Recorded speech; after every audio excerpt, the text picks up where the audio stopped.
Les plus grandes réalisations de l'humanité peuvent être impressionnantes. Mais nos ratages les plus spectaculaires, ils méritent une ovation debout. Aujourd'hui, nous décomptons les 33 incendies financiers ahurissants de type benne à ordures, qui ont brûlé plus fort que n'importe quel triomphe. Imaginez lancer une bombe nucléaire sur la Lune pour afficher sa puissance ou commander une flotte de navires en béton pour fendre les vagues. Des projets qui brillaient sur les plans et ont fini en catastrophes hilarantes. Vous pensiez que faire sauter la Lune relevait de la science-fiction? Attendez de voir ce que nous avons encore essayé. 1. Projet A119. Imaginez ceci. À la fin des années 1950, l'US Air Force était assise autour d'une table à manger des rations de guerre froide et a dit « Vous savez ce qui serait épique? Faire sauter la Lune ». Ainsi naquit le projet A119, avec des dizaines de millions en dollars des années 1950. Pensez à presque 1 milliard aujourd'hui, déversé dans le gribouillage de schémas d'explosion sophistiqués et des débats sur l'angle parfait du selfie lunaire. Des scientifiques discutaient des puissances de charge comme des enfants à un concours de Chili, tandis que des généraux rêvaient d'un cratère assez grand pour bloquer le clair de lune et paniquer tous les loups-garous d'Amérique. C'était l'ultime démonstration cosmique.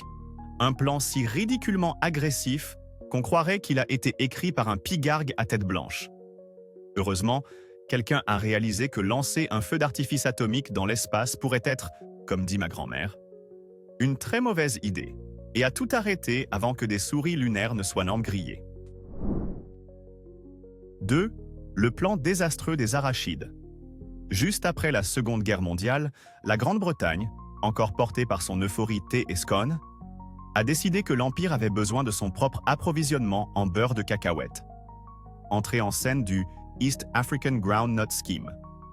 Bulldozers, tracteurs et planificateurs enthousiastes ont débarqué au Tanganyika pour ne trouver qu'une argile si têtue qu'elle faisait passer le béton pour du mou, et des pluies qui transformaient les champs en une boue digne de Twister. Ils avaient apporté les mauvais outils pour le travail, comme arriver à une fusillade avec une cuillère fourchette. Ils ont englouti plus de 50 millions de livres sterling de l'époque, plus de 2,5 milliards de livres à l'argent d'aujourd'hui, à poursuivre des arachides qui refusèrent de pousser. Les machines rouillaient plus vite qu'une canette de soda oubliée sous la pluie, tandis que la faune locale profitait d'un buffet à volonté d'optimisme britannique. En 1951, tout ce bazar a été abandonné, laissant derrière lui des tracteurs cassés et un immense point d'interrogation planant sur la planification d'après-guerre. 3. Le corps de chameaux américains. En 1856, le Congrès a décidé que les chevaux n'étaient tout simplement pas assez robustes pour le désert du Far West, alors il a dépensé 30 000 $, plus d'1 million aujourd'hui, pour importer 75 chameaux de l'Empire ottoman. Au début, ces héros bossus transportaient les provisions comme des champions sous le soleil brûlant, faisant paraître les chevaux à peu près aussi cool que des nachos détrempés. Mais très vite, les chevaux de cavalerie ont paniqué et sont partis en débandade, persuadés que ces aliens, bosselés et cracheurs, étaient devenus voler leurs emplois et leur avoine. Les cavaliers hurlaient « Mais c'est quoi ce ?» à la vue de chameaux mâchant des cactus, et les soigneurs débattaient pour savoir si les chameaux préféraient un accompagnement de foin ou un accompagnement de foin. Puis la guerre de sécession a éclaté. Les budgets ont disparu et les chameaux ont été vendus ou relâchés. La légende du désert dit qu'on peut encore entendre des éternuements fantômes de chameaux à l'aube. 4. Le Spruce Goose. Howard Hughes, milliardaire playboy et mordu d'aviation, a regardé les besoins de transport de la Seconde Guerre mondiale et s'est dit « Il nous faut un hydravion de la taille du Texas ». Ainsi prit forme le H-4 Hercule, ou Spruce Goose, construit en bois parce que l'acier était rationné. Après avoir englouti des millions, près d'1/4 milliard aujourd'hui, à coller des planches ensemble, Hughes a fini par le faire décoller en novembre 1947. La guerre était déjà terminée, ce qui en faisait la solution la plus coûteuse et la plus surconçue à un problème qui n'existait plus. Il l'a fait voler sur un glorieux mile à 30 pieds d'altitude. C'était comme regarder votre grand-père essayer un skateboard. Un engagement impressionnant, une praticité discutable. Loi ne vola plus jamais, garé pour toujours comme un gigantesque trophée en bois murmurant « Hé, au moins, je n'étais pas en acier !» 5. Projet Habakkuk. En 1942, l'inventeur britannique Geoffrey Pike a proposé un porte-avions en picrette, de la glace renforcée avec de la pâte de bois, parce que rien ne dit suprématie navale, comme un énorme congélateur flottant. Les amiraux salivèrent à l'idée d'un iceberg insubmersible donnant des coups aux U-boots en plein périscope, alors ils ont orienté vers, selon les estimations, 500 millions de livres sterling, plus de 20 milliards aujourd'hui, dans des plans et un prototype au quart de l'échelle taillé sur un loch écossais. Ils ont même tiré des balles dessus pour tester, lesquelles ont simplement ricoché, prouvant que le picrette était solide, mais pas assez pour vaincre les lois de la thermodynamique. Mais garder un Esquimau glacé de la taille de l'Himalaya gelé dans l'Atlantique, oui, à peu près aussi facile que de garder votre soda froid en juillet sans frigo. En 1943, la guerre avait des priorités plus brûlantes, et Habakkuk a fondu dans l'histoire comme la plus froide gifle budgétaire de tous les temps. 6. L'armée d'éléphants de Pyrrhus. En 280 AVRJWRC, le roi Pyrrhus d'Épire a déclaré « Oubliez les chevaux, on va foncer avec des éléphants de guerre ». Alors il a dilapidé une fortune, l'équivalent, dans l'Antiquité, d'une IPO de Netflix, à nourrir, entraîner et acheminer ses chars d'assaut à défense jusqu'en Italie. Certes, lorsque les éléphants ont chargé les lignes romaines, l'infanterie a probablement cru que l'apocalypse était arrivé. Mais ensuite, les Romains ont creusé des fosses dissimulées et ont piqué les bêtes avec des lances, transformant la fête des pachydermes en panique de ruée. Malgré avoir revendiqué la victoire, Pyrrhus a fameusement gémi. Une autre victoire comme celle-là et nous sommes ruinés, réalisant que son super weapon avait un coût opérationnel digne d'une petite lune. Son porte-monnaie ne s'en est jamais remis, prouvant que même les seigneurs de guerre antiques savaient qu'on ne peut pas surenchérir indéfiniment face à un empire obstiné. 7. Projets sont de la mort. Dans les années 1950, des experts du département de la défense américain se sont demandé si l'on pouvait transformer le bruit en arme. Alors, ils ont englouti des millions dans des canons acoustiques baptisés Death Sound.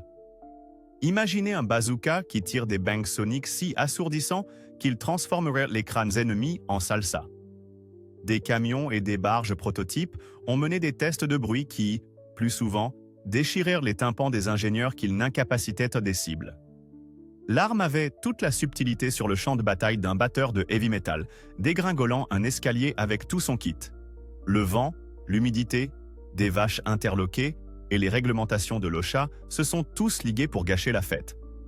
À la fin des années 60, après que les budgets ont atteint des dizaines de millions, le Death Sound a été remisé, prouvant que, parfois, l'arme la plus stupide est celle que même votre propre camp ne peut pas entendre sans pleurer. 8. La marine en béton. Pendant les 2 guerres mondiales, l'Amérique a fait face à des pénuries d'acier et s'est dit « construisons des navires en béton ». Entrés dans la flotte en ferrocement, d'énormes coques en blocs de pierre qui ressemblaient à des fantasmes des pierres à feu. Chaque navire coûtait 30% de plus que l'acier, avançait péniblement dans les vagues à 10 nœuds, si on plissait les yeux, et engloutissait du carburant supplémentaire comme un ado au drive d'un fast-food. Ils ressemblèrent moins à des navires de guerre agiles qu'à des parkings flottants, avec un sacré problème d'attitude. Les équipages, nerveux, épongèrent les gouttes et guettaient des craquements inquiétants, tandis que les ponts gémissaient à chaque houle. Après une poignée de traversées, la plupart de ces casseroles en béton ont été remorquées vers des casses ou sabordées comme récifs artificiels. Au final, l'expérience a englouti des millions et n'a fait flotter aucune victoire. 9. Le navire Vasa. Dans la Suède du XVIIe siècle, le roi Gustave Adolphe avait un ego de la taille d'un cuirassé. Il voulait le plus grand et le plus redoutable navire de guerre du monde. Il a donc commandé le Vasa. Ces constructeurs navals, qui savaient réellement comment les bateaux fonctionnent, sont devenus très nerveux. Ils l'ont averti que la conception était trop chargée vers le haut. La brillante réponse du roi a été « En gros, je m'en fiche, ajoutez plus de canons ». Alors ils l'ont fait. Ils ont aussi ajouté des centaines de statues lourdes et sophistiquées pour le rendre encore plus intimidant. Lors de son voyage inaugural en 1628, toute la ville est sortie pour l'acclamer. Le magnifique Vasa a navigué sur moins d'1 seul mile. Puis, une légère bouffée de vent est passée. Le navire a aussitôt chaviré et a coulé comme une pierre, au milieu du port. Devant tout le monde, il est devenu le sous-marin le plus glorieux et le plus coûteux du monde pendant les 333 années suivantes. 10.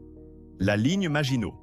Après la Première Guerre mondiale, la France a décidé que la meilleure défense était la clôture la plus chère du monde. C'était la ligne Maginot.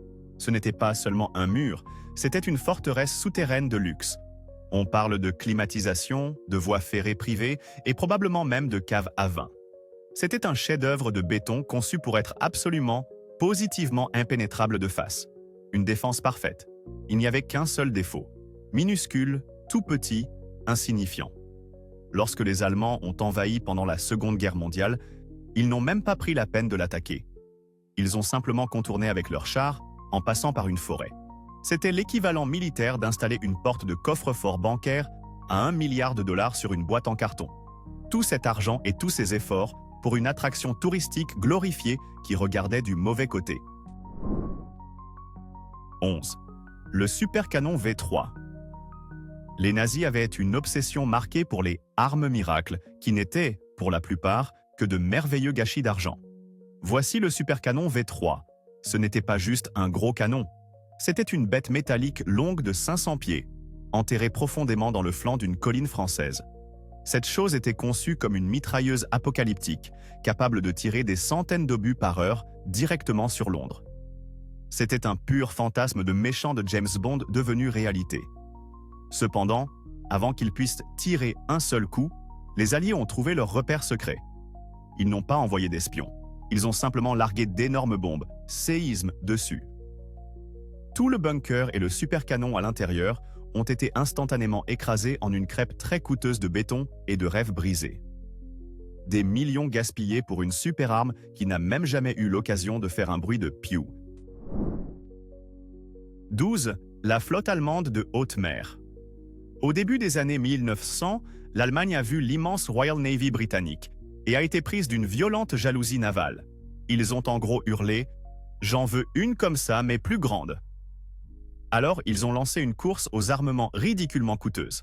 L'Allemagne a englouti une énorme part de son budget national dans la construction d'énormes et terrifiants cuirassés, appelés dreadnoughts. C'étaient les jouets les plus rutilants et les plus puissants du quartier. Le problème ?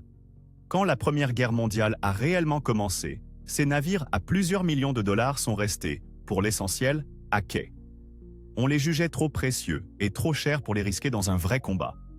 C'était comme acheter une Ferrari, puis avoir trop peur de la rayer pour la conduire un jour. Après la fin de la guerre, les Allemands ont tout simplement coulé eux-mêmes la flotte entière. Le rajki le plus coûteux de l'histoire navale. 13. La ligne Siegfried.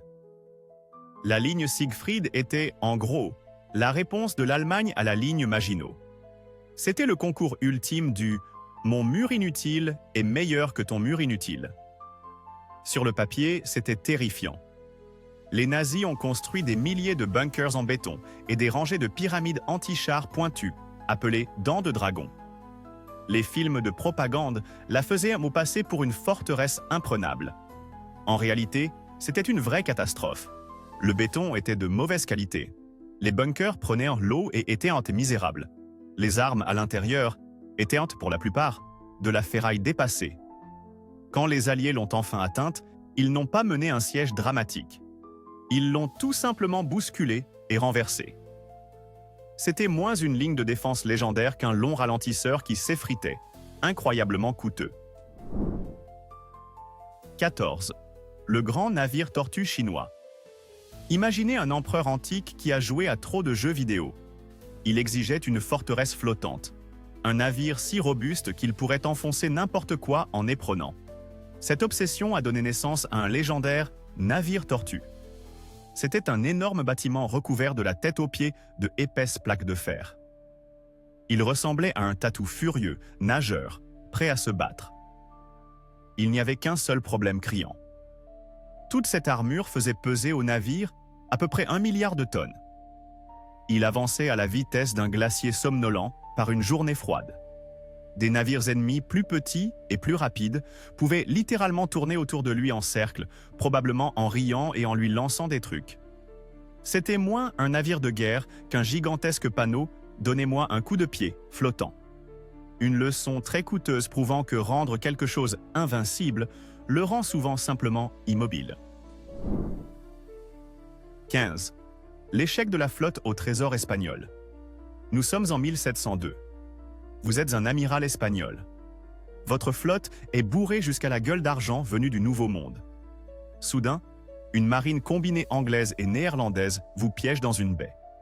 Une personne intelligente pourrait se battre ou se rendre. Le commandant espagnol, lui, a cependant choisi l'option C, l'autodestruction spectaculaire. Il a en gros hurlé « Si je ne peux pas avoir ce trésor, alors personne ne l'aura ». Il a ordonné à ses propres hommes d'incendier toute sa flotte. Une fortune inimaginable en argent et en or a fondu et a sombré au fond de l'océan. Le meilleur ? L'ennemi a quand même réussi à aborder certains navires et à rafler un énorme tas de butin avant que tout ne disparaisse sous l'eau.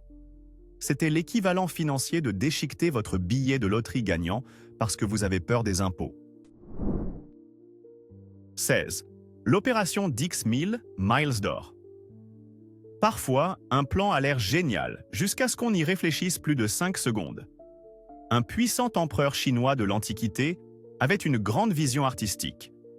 Il voulait créer une mer dorée, de blé s'étendant sur des milliers de miles à travers son empire. Un beau symbole de prospérité. Pour y parvenir, il a forcé des millions de paysans à ne planter que du blé. Ils ont ignoré la rotation des cultures, ils ont ignoré ce dont le sol avait réellement besoin. Ils ont juste planté du blé. Partout. Le résultat a été un désastre écologique, d'une ampleur épique. Le sol a été complètement détruit. Les ravageurs qui adorèrent le blé ont fait la plus grosse fête de l'histoire enregistrée. Les miles d'or se sont vite transformés en un paysage stérile et inutile de poussière, provoquant directement une famine massive.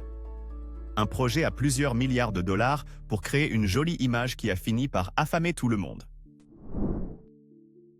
17. Le krach de la tulipomanie. Dans les années 1630, les Néerlandais ont décidé que l'investissement le plus intelligent était des fleurs. Pas l'or, pas la terre, mais des tulipes aux jolies rayures. Les gens sont devenus complètement dingues. Un seul bulbe de tulipe, qui est littéralement un oignon de terre sur lequel vous pourriez marcher par inadvertance, s'échangeait à un prix supérieur à celui d'une maison luxueuse. C'était comme si aujourd'hui, des gens vendaient leur voiture et contractaient une deuxième hypothèque pour acheter un avocat vraiment très beau.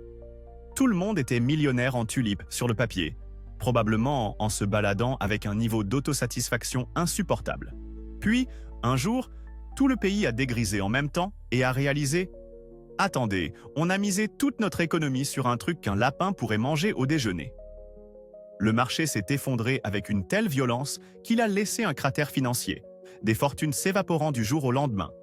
C'était une chute monumentale à l'échelle nationale causée par de jolis pétales, prouvant que la hype est un conseiller financier épouvantable. 18. L'achat de Manhattan. L'histoire est un classique américain d'affaires mené avec ruse. En 1626, les Néerlandais ont acheté tout Manhattan aux autochtones pour l'équivalent d'environ 24 $ en perles brillantes. Nous racontons cette histoire comme si nous étions les plus malins de la pièce. Mais la vraie histoire est encore plus drôle et plus gênante. Les autochtones précis qui ont accepté le marché ne vivaient probablement même pas à Manhattan. C'étaient essentiellement des touristes de Long Island juste de passage. Alors quand ces types néerlandais aux chapeaux rigolos leur ont proposé un tas de bricoles sympas pour une île qu'ils ne possédaient même pas, ils ont probablement pensé « Ils sont sérieux ces types ?» Eh bien oui, des trucs gratuits. Ce n'était pas du tout une transaction géniale. C'était comme payer un type au hasard sur le parking d'un Walmart pour tout le magasin, puis être choqué que ça marche vraiment. Ils ont juste eu une chance incroyable avec leur erreur à plusieurs milliards de dollars. 19. La taxe britannique sur le thé. Après avoir englouti tout leur argent dans des guerres coûteuses, le gouvernement britannique a décidé de gratter quelques sous aux colons américains pour payer ses factures. Leur idée de génie ? Une petite taxe sur le thé. À Londres, cela a probablement semblé être un plan parfaitement raisonnable. En Amérique, en revanche, les gens ont complètement perdu les pédales. Ce n'était pas seulement une question d'argent, C'était une question de se faire dire quoi faire par des types à un océan de distance. Alors les Américains ont fait la chose la plus américaine possible. Ils ont organisé une énorme fête destructrice. Ils se sont déguisés avec un costume ridicule, se sont faufilés sur un bateau la nuit et ont balancé une fortune en thé précieux tout droit dans le port de Boston. La simple tentative de la Grande-Bretagne de se faire quelques dollars de plus a fini par leur coûter un continent entier. C'était clairement le Tea Party le plus cher de l'histoire. 20. Le palais de Versailles. Le roi Louis XIV de France, le Monsieur Gros Bonnet originel, a décidé qu'il lui fallait une maison qui crie « Je suis bien meilleur que vous tous ». Alors il a bâti Versailles. Ce n'était pas juste un manoir, c'était un monument à la démesure ridicule. On parle de meubles en argent massif, d'une galerie des glaces juste pour se mater sous tous les angles, et de jardins si immenses qu'il te faudrait un GPS et un déjeuner emballé pour les traverser à pied. L'addition était astronomique, engloutissant une énorme part de l'ensemble du budget national de la France. Pendant que le roi jouait au croquet sur sa pelouse parfaitement entretenue, les Français mangeaient littéralement de la terre pour survivre. Cette frénésie de dépenses a mis tout le monde dans une telle colère qu'elle a conduit directement à la Révolution française, où le peuple a finalement décidé d'offrir au roi une coupe beaucoup plus courte et plus définitive. 21. Le système pyramidal du pharaon.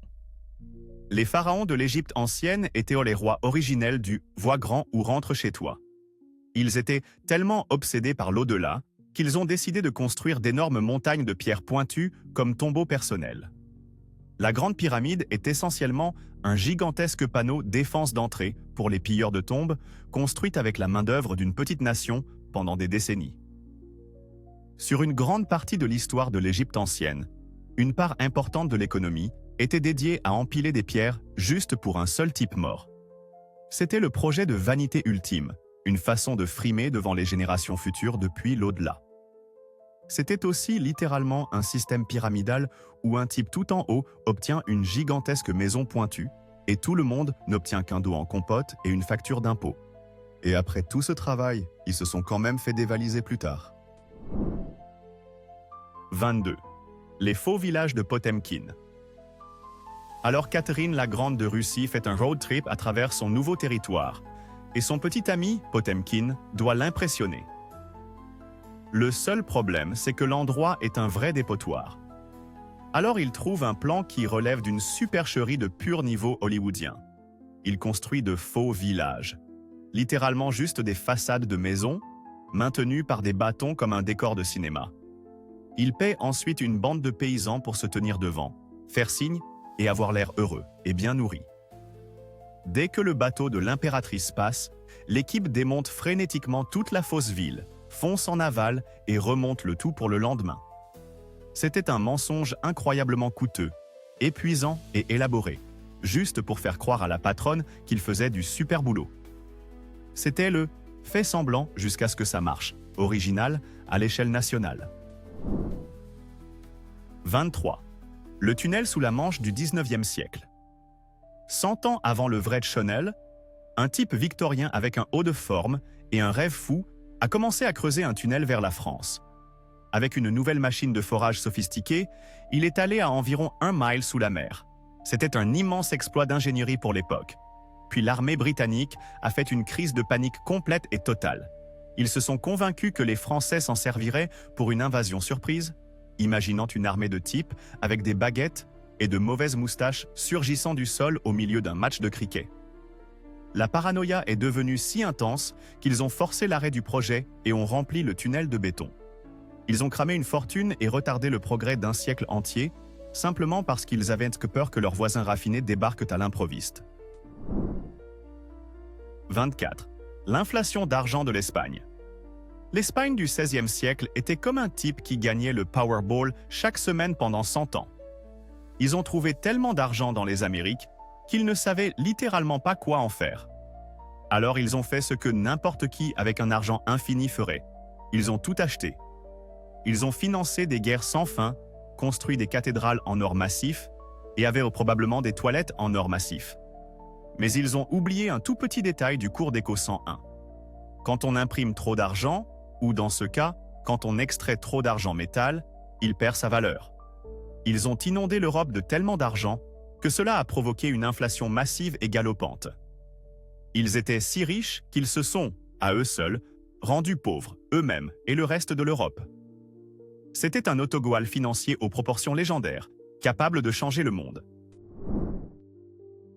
25. Napoléon vend la Louisiane.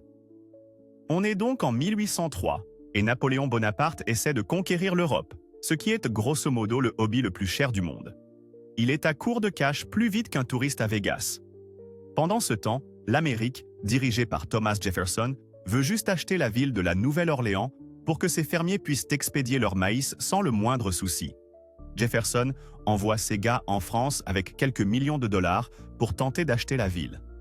Napoléon, probablement en train de fixer une énorme pile de factures pour des boulets de canon et des chapeaux extravagants, regarde leur offre et dit « C'est mignon. Mais pour quelques millions de plus, vous pouvez avoir tout le fichu truc. » Il leur propose l'ensemble du territoire de la Louisiane, un immense bout d'immobilier qui a littéralement doublé la taille des États-Unis du jour au lendemain. Les diplomates américains, qui étaient venus acheter une seule allée, se sont soudain vus proposer tout l'État du Texas pour le prix d'une voiture d'occasion. C'était le plus grand vide-grenier de l'histoire, simplement parce qu'un petit Français avait besoin de cash rapide pour son obsession de la domination du monde. 26. La Chine brûle sa flotte au trésor. Au début des années 1400, la Chine était le roi incontesté de l'océan.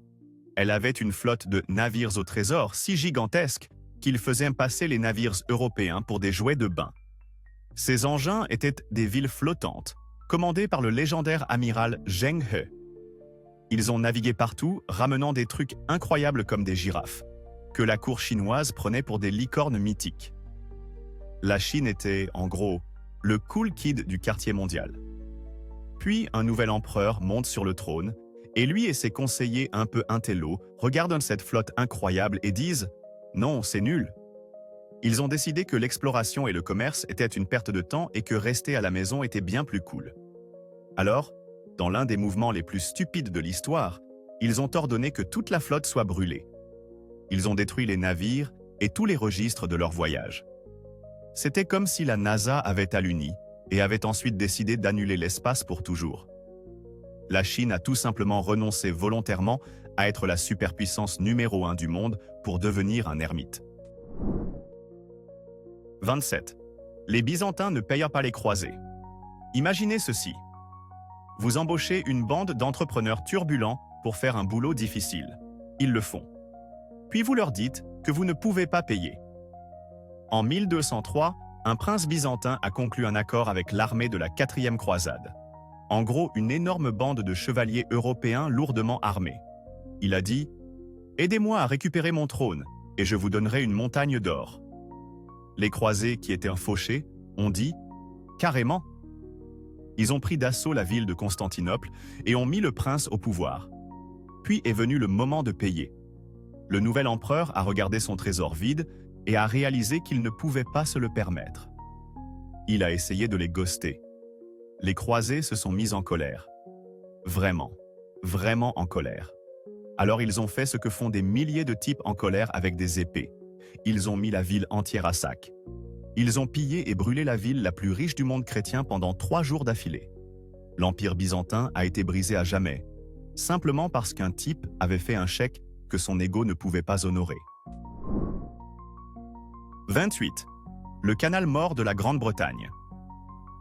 À la fin du XVIIIe siècle, la Grande-Bretagne était obsédée par le creusement de canaux. C'était comme leur version d'une frénésie de start-ups. Un groupe d'investisseurs a décidé de construire le canal de Salisbury et Southampton, un raccourci de 23 miles jusqu'à la mer.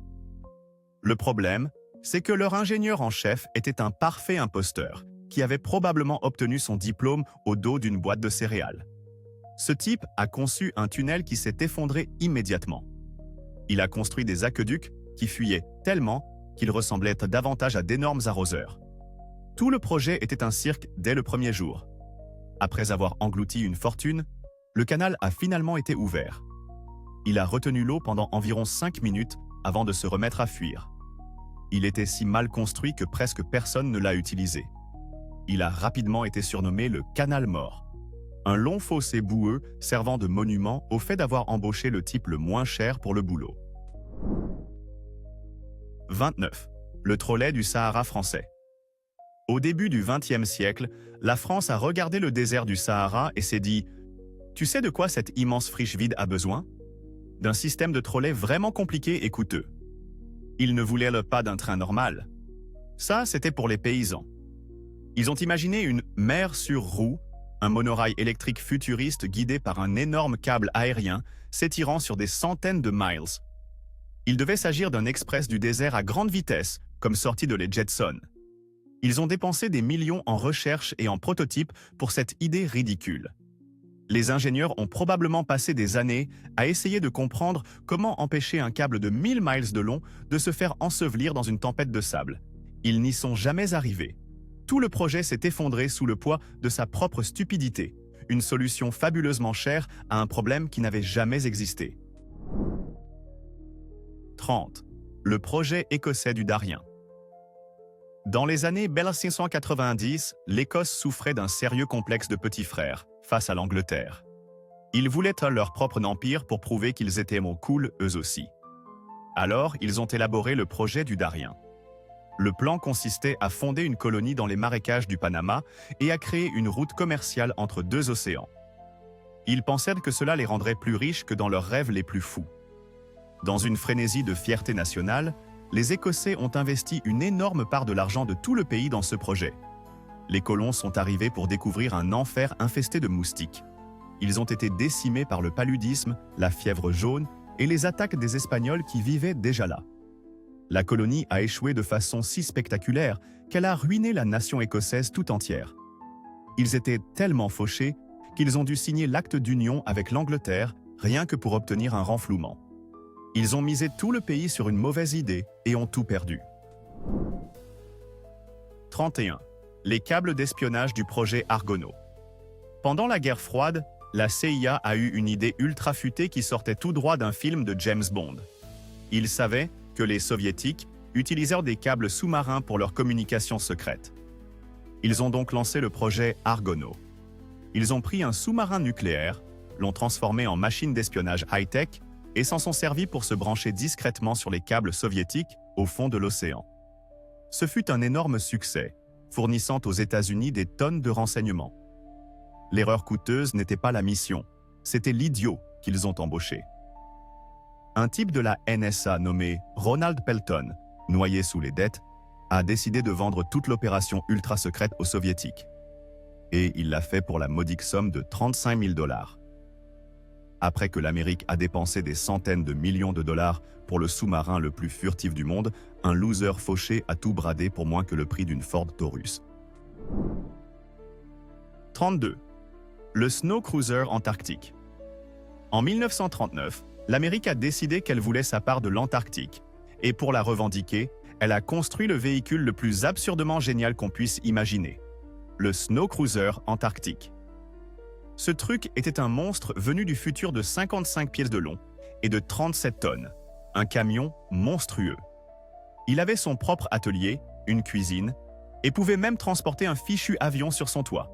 C'était le camping-car tout-terrain ultime.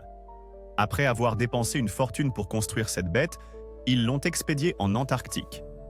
Dès qu'elle a roulé sur la glace, ses pneus géants, complètement lisses, conçus pour un parking, pas pour un continent de neige, se sont enfoncés tout droit. L'engin était totalement et absolument inutile. Il n'avait aucune adhérence. Il ne pouvait même pas grimper une pente douce. Après quelques essais de conduite pitoyables, ce supercruiser à plusieurs millions de dollars a été abandonné et laissé à l'ensevelissement par la neige, devenant l'ornement de pelouse le plus cher et le plus embarrassant du monde. 33. Imaginez la Florence du XVe siècle décidant de lâcher une petite fortune pour des portes en bronze, épiques pour son baptistère. Pensez jackpot de taille Vegas en ducat. La ville a engagé des maîtres sculpteurs, a fait fondre on ne sait combien de bronze, a acheté d'énormes grues et des systèmes de poulies, et s'est quand même retrouvé avec des portes si absurdement lourdes que pas une seule personne, ni même 6 forgerons bien baraqués enchaînés ensemble, ne pouvait les faire pivoter pour les ouvrir. C'était comme essayer de bouger un bus scolaire garé avec une nouille mouillée. Chaque idée géniale pour arranger ça, plus de graisse, des cordes plus solides, même l'embauche de mercenaires lutteurs de sumo, ne faisait que vider les coffres plus vite que les gains de bingo de mamie. Au final, ces grandioses portes du destin sont devenues la cale de porte la plus chère du monde. Immobile, ostentatoire et hilarante d'inutilité. Nous venons d'assister à 33 masterclass de l'art de brûler des fortunes colossales en poursuivant la gloire. Maintenant, je veux savoir, quelle calamité financeriez-vous si vous étiez un milliardaire voyageur du temps au sens de l'humour tordu? Lâcheriez-vous un portisberg flottant pour geler vos ennemis ou enrôleriez-vous 75 chameaux pour parcourir le Morave? Votez dans les commentaires ci-dessous. Si les échecs épiques sont votre petit plaisir coupable, pulvérisez ce bouton. J'aime et abonnez-vous pour plus de projets parmi les plus glorieusement mal avisés de l'histoire. Que la folie commence.